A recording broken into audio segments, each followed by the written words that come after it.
Hello, Dragana. Welcome to our show. We welcome now the director of the LGBTI Equal Rights Association era in Belgrade.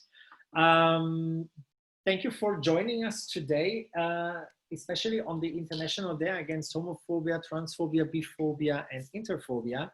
And I would like to start talking to you on today. Have there been any events that were taking place, and if yes, how did they go? Hello, and Alfonso. It's really nice to be part of this this event that you are organizing, and thank you so much for inviting me to speak on behalf of ERA and on behalf of the Western Balkans and Turkey region.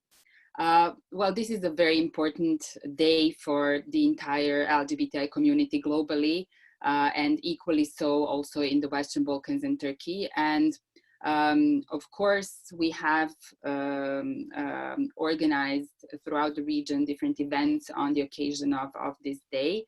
However, these events are, such as this one, mostly happening online.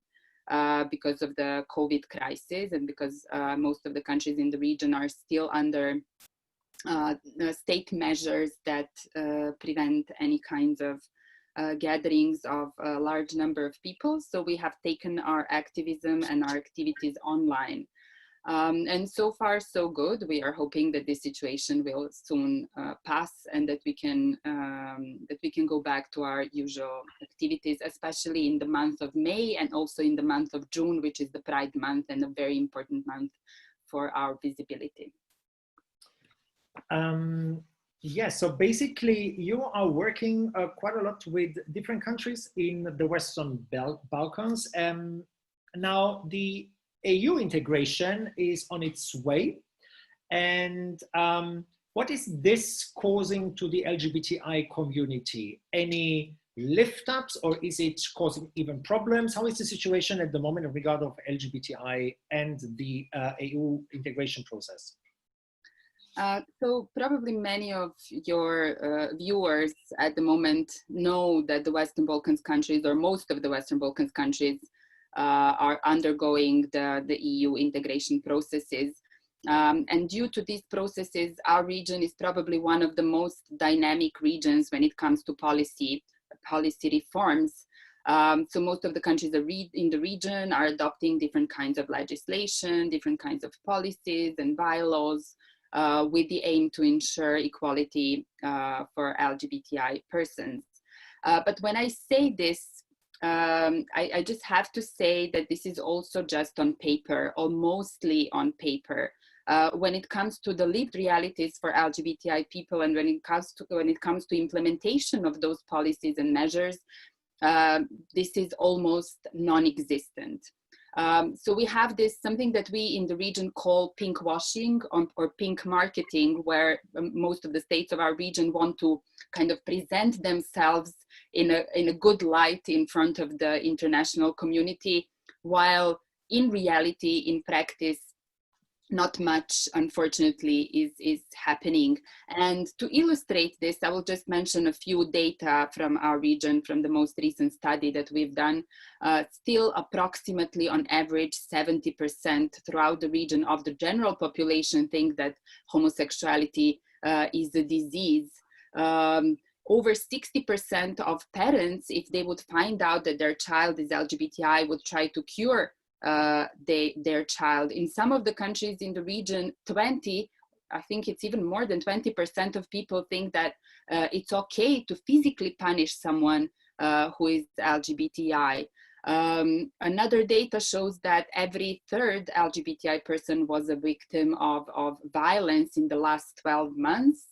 While every second LGBTI person was a victim of some form of discrimination. So when you take these data into account, but also different reports that come from our member organizations across the region, you see that the reality is completely different. So you have on the one side, more progressive policies and laws, strategies and action plans that are popping up throughout the region as almost as mushrooms, you know.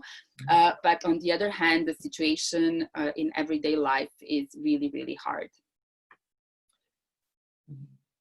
We were speaking earlier in preparation of the talk, and I was quite interested to hear from you, because you were basically saying that there is quite a lot of support that is needed at the moment, especially also from Germany, you were saying. Would you like to talk to me about it so that our viewer know what can Germany, for example, do in supporting your causes at the moment?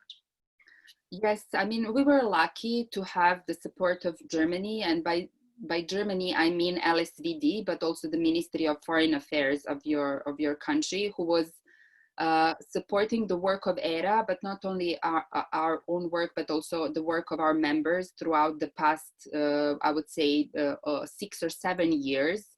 And this is the crucial time for this support, especially coming from the international community.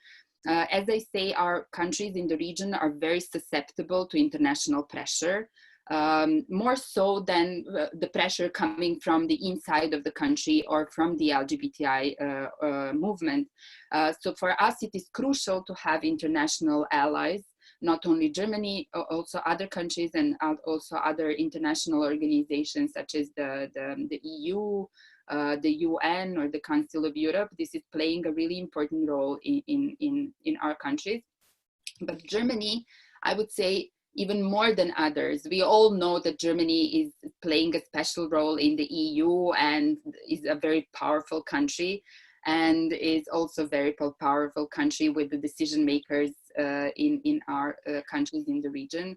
So this was really important. And as I say, especially in this time of EU integration, because this is an opportunity that comes perhaps only once in a generation, where we have this window of opportunity as an LGBTI movement to really influence policy reforms, but also how these policy reforms translate into the lived realities of LGBTI people.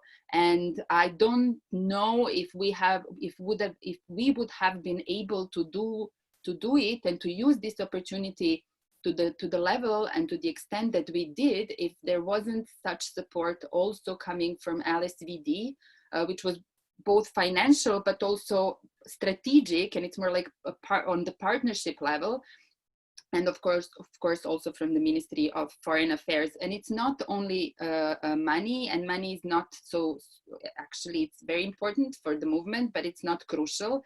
We have also had really strong political support from the members of the German Bundestag in different occasions, also from German members of the European Parliament, and also from the members of some of your ministries of your government. So this was really important for us, yes. For how long have you been now working with the German ministry and also with LSVD? Oh, I think this cooperation started back in 2013, 2014. First through one of our member organizations in Belgrade, Labris, which is a lesbian human rights organization, and then through ERA, and this was continuous year by year by year. And this is also important that this support and this cooperation was continuous. So it wasn't just a one-off thing or just 1 year of support. It was long-term, and it's still ongoing. And we really hope that this will continue, of course.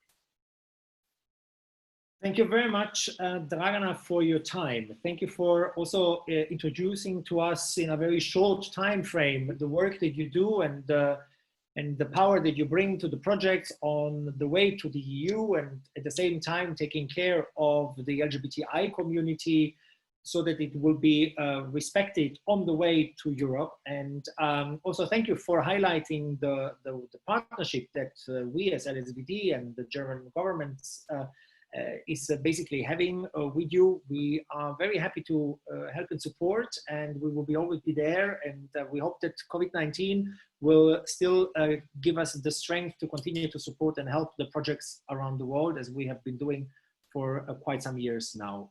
Good luck with everything. And yeah, thank you very much for joining us here today.